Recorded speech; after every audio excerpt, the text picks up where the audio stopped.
Hi there, I'm a Quick Flicks, and this is a Hansel and Gretel movie. A man, after an accident, finds a strange house in the woods where creepy kids run everything. The film begins with the main character, a young man, Yonsu, driving in a car talking to a girl in parallel. They discuss what to do with a sudden pregnancy. The girl is afraid that he will not be able to take care of the child. The conversation ends with an accident. The car crashes off the highway. The wounded Yonsu wanders through the forest until he falls unconscious. When it gets dark, a little girl finds him with a cape and a lantern in her hand, Young-hee.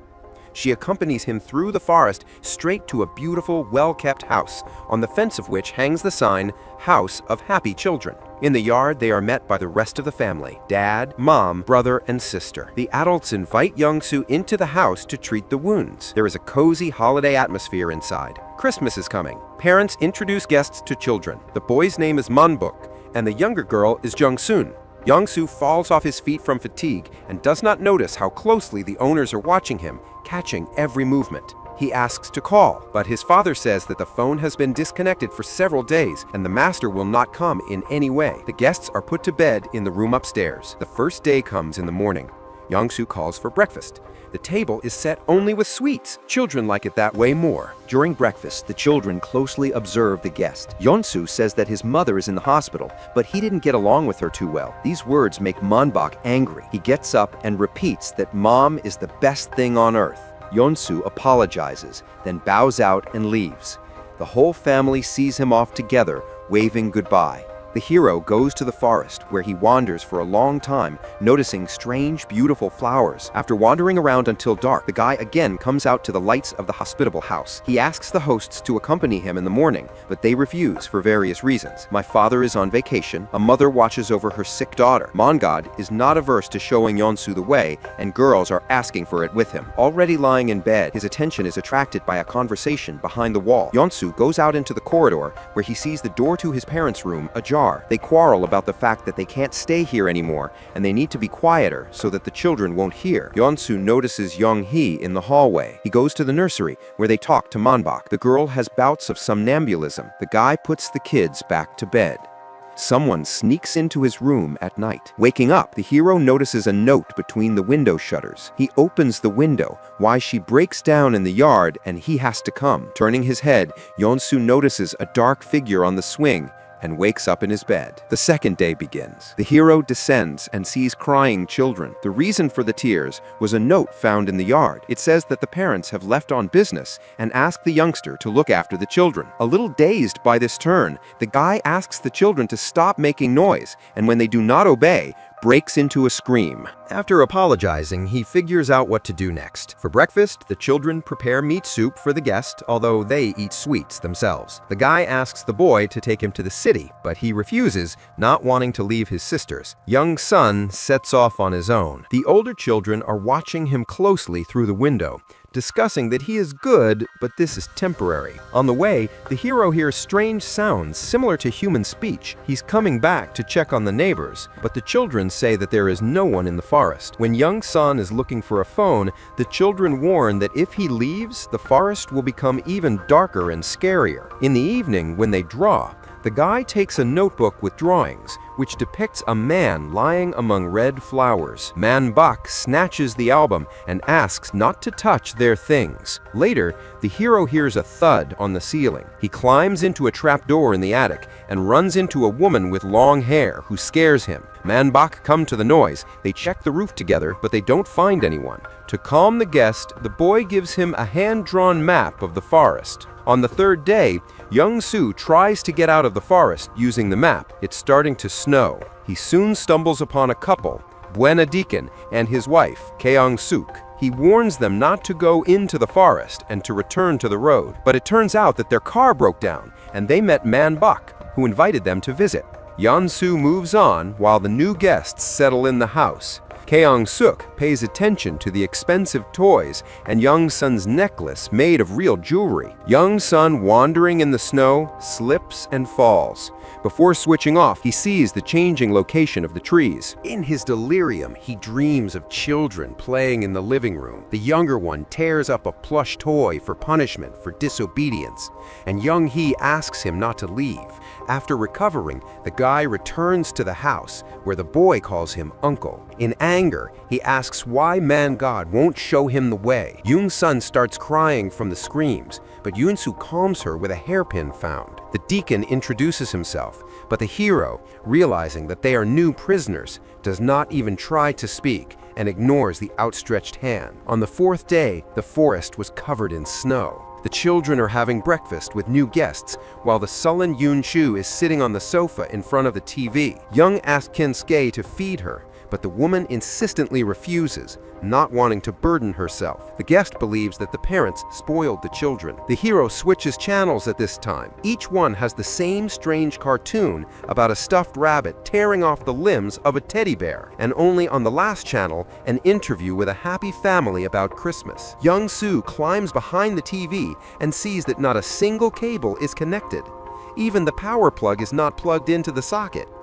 All this leads to unpleasant thoughts about the paranormal nature of what is happening. During the day, children and Deacon are playing in the yard in the snow. The youngster notices Kinsuke scouring the cabinets in search of jewelry. He finds the book, Hansel and Gretel. On one of the illustrations, someone pasted photos of children. Monbok swears that the guy touched his things and calls names. In response, the hero grabs the boy by the hand. Suddenly, it heats up and burns his palm. Young-hee diffuses the situation. While the others are playing in the yard, Yong-soo climbs into the attic. Here, he finds the mother of the children. But in fact, it is not so. She and her husband had a car breakdown on the road in the same way, after which they met the children. And no matter how hard they try, they can't get out of here. The woman shows that the attic is as enchanted by a maze as the forest. Yins is distracted by the noise below and loses sight of the interlocutor. He doesn't know that Man-bok overheard the conversation. The fifth day comes. The deacon's wife asks the girls where her ring has gone. Had they confused him with toys? The sisters do not admit guilt, which leads to a quarrel. The woman beats the younger one and asks her husband to leave while the educational process is going on. When she swings again, Yonsu shields the girl. After that, Man-bok brings down the chandelier with willpower and almost strangles her like Darth Vader of neglectful subordinates. The hero asks the boy to calm down, and the children leave the room. Kin complains to her husband that he does not believe her stories. Yang thanks the hero for standing up for him, but does not answer the question of what is going on here. At night, Yin sneaks into the attic and finds a companion who cracks and crumbles like a porcelain doll. The sixth day comes. The children are playing in the yard and ask Yins to join them. The hero tells a story that is a retelling of his own story. His mother took him to an orphanage after his father's death. Also, the fairy tale concerns his getting here. When the story comes to a climax, and it is unclear what will become the hero, Man-bok appears. Hanging Kin-suk's ring on his sister's necklace, the boy allegorically warns that an escape attempt will be brutally suppressed. The deacon asks the hero to help find his wife in the forest. He takes him to the attic to show the body, but instead there is a stuffed toy.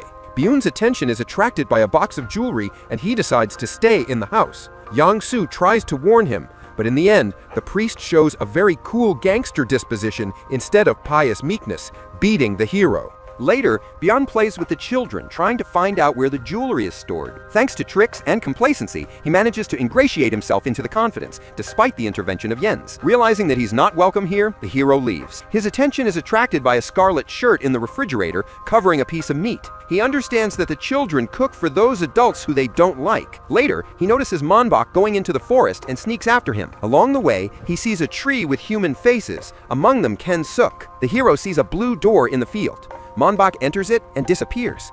After waiting for the child to leave, the guy checks what's inside. There's an old room covered with many years of cobwebs. The bookcase is full of notebooks with drawings that tell the story of the children. Yong-soo opens one and sees how the children lured another couple into the house. Tired of captivity, the father ignores requests for help when one girl cut herself. At breakfast, adults swear, which makes Monbok use force and force a man to dip his hand in boiling water only for a moment as a warning. but they died anyway. The woman was turned into porcelain when Young-hee dreamed of a doll. The hero finds Young-hee in the secret room. Yonsu lights the blown-out candles and sees an old woman's face instead of the girl's face. There is also an old photo of the children, dated 1971st year, followed by a birth certificate. Everything points to the fact that the children are much older than himself. Dropping the notebook with the painted executions of the other prisoners, the guy runs through the forest, almost falling off a cliff. At this time, Deacon Byun, looking at the moon, appoints himself as God's right hand. He takes out a folding knife from a camping Bible with a bunch of notes about missing children. Apparently, it's not the first time he's killed children. Having tied up Yonsu, he threatens her with a knife and wonders if the children have killed their parents, as he himself once did. When Hansel Gretel's book falls out of the box, Monbach brings down a beam on the maniac. But this is not enough. He gets up and grabs the boy. Believing the children to be servants of Satan, Byun cuts the prisoner's back with a knife, which enrages him. But the deacon did not have time to do anything with himself. As Yonsu appears, he asks the boy not to slide down to another murder. Otherwise, he is no better than the villains. The girls say that the book fulfills their wish, after which they know their story.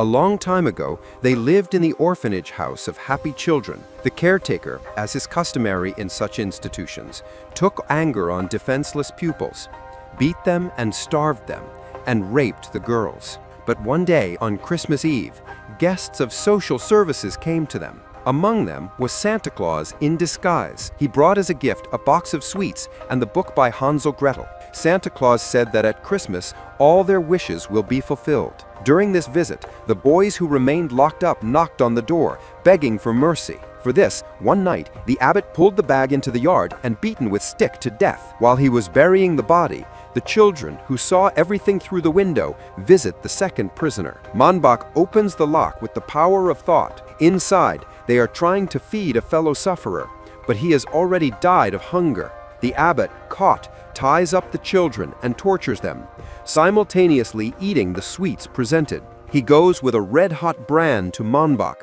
but he, remembering the words of Santa Claus, imagines how a man is stuffed into a burning oven where he burns, just like the witch in the Hansel Gretel fairy tale, which, in fact, is what is happening. After the story, Yang says that the deacon is as bad as the abbot. Byun is forced to cut his own throat. However, dislike for all adults remained with them for life. The fear of their power does not diminish this in the least. The children don't want to let Yonsu go, especially since they drew a book about him.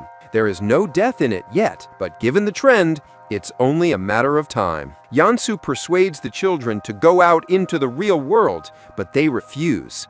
Unless the story of the bride and the expected child, coupled with hugs, melts Young-hee's heart. In her ear, she advises to burn the book so that his story ends. While Monbach did not have time to interfere, the guy does so. Exhausted, he collapses to the floor and looks at the cursed children through the rising flames. Then he wakes up in the forest, not far from the site of the accident, where police cars and an ambulance are already working. A year later, Yonsu is preparing to celebrate Christmas with his wife and their newborn baby. He wonders if everything that happened was just a dream. However, the newspaper clippings about people who went missing on the highway, the orphanage, and Young-hee suggest otherwise. As he leaves for the store, Yonsu notices that the door to the room is open. Under the Christmas tree lies a gift, one of the children's notebooks. All its pages are blank, except the last one, which shows a drawing of 3 smiling children leaving the house. A tear rolls down his cheek. In the final shots, the children from the house are seen wandering along a snow-covered city street, having finally escaped their voluntary captivity in the cursed old house.